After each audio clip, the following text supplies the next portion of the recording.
Good morning, and welcome to Redeemer Lutheran Church. I'm Pastor Gary Lodeholt. If ever there were overlooked and ignored women of the Bible, they were quite often widows.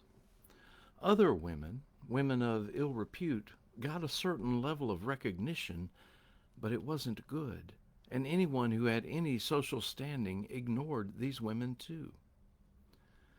This week, our time together is focused around unnamed women in the Bible. These people played small roles in God's story, but still their stories are fascinating, and there are things we can learn from them about our own life of faith. Today, we want to begin with the widow of Zarephath.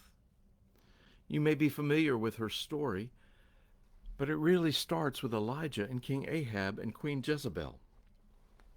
Jezebel was from Phoenicia, and so she worshipped Baal, and it wasn't long before she convinced King Ahab to do the same and set up temples to Baal all over Israel. I'm sure you can imagine that this did not go over well with the prophet Elijah, and he told Ahab that until this stopped, it wasn't going to rain in Israel. Well, one way for a king to handle something like that is to kill the person causing it to happen, and so Elijah had to flee for his life. Eventually, he ended up in the town of Zarephath, where he met a widow and asked for a little cake of bread.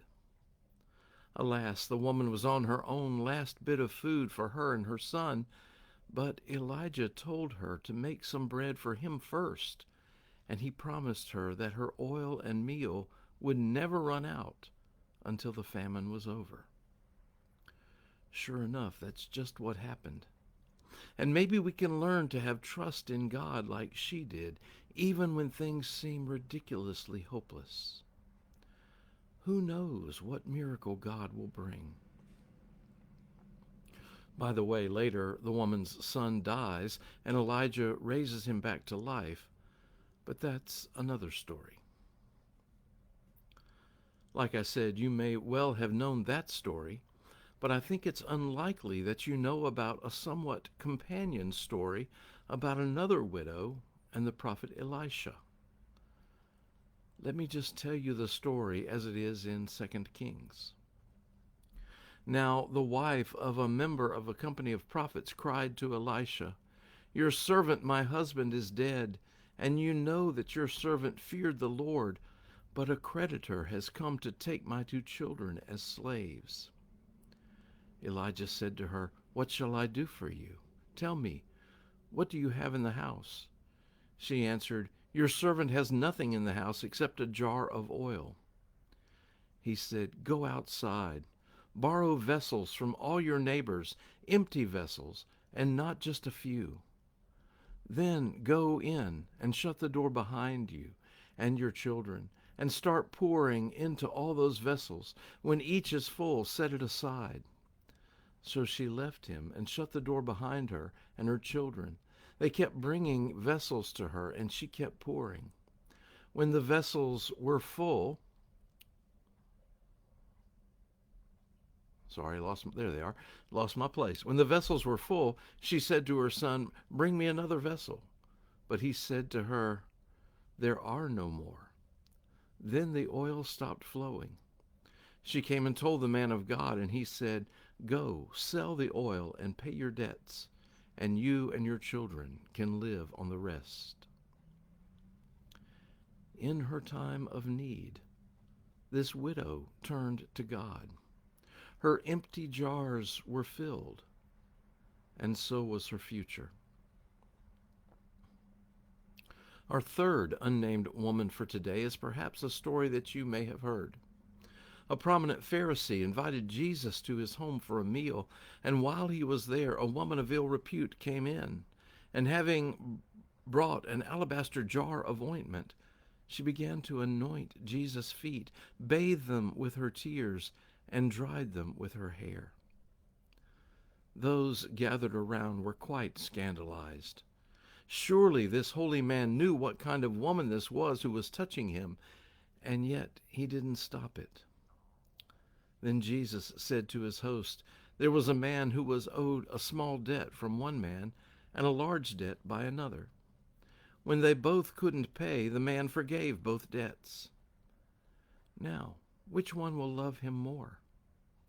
When the Pharisee answered, the man who was forgiven the large debt. Jesus replied, right. Now do you see this woman? When I came, you ignored all the normal hospitality of washing my feet, but she has come and cared for me, weeping because of her sins. Her sins, which were many, are forgiven. It's a beautiful story that reminds us to be more humble in our awareness of ourselves. We all may have many sins that we need forgiveness for, and at best, all we can do is kneel at Jesus' feet and receive his forgiveness and love. That's just what Jesus gives. In our last story for today, Jesus gave to someone in need again. It's a small miracle that we seldom hear about, and to understand it, we need to remember that in that patriarchal society, women had little recourse. The rules of the day said that a woman needed to depend on the men in her family for their livelihoods. And if a woman had no men in the family, they could do little but beg in the streets.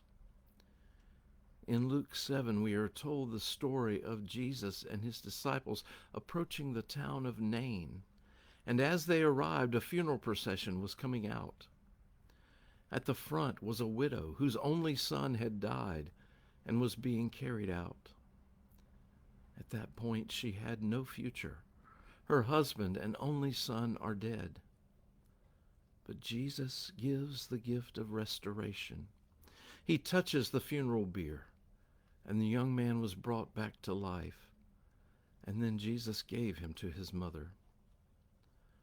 Hope was restored along with her future. I often say to people, you never know God is all you need until God is all you have. Maybe these unnamed women today remind us of that. Thanks for watching, and remember to let this day belong to God.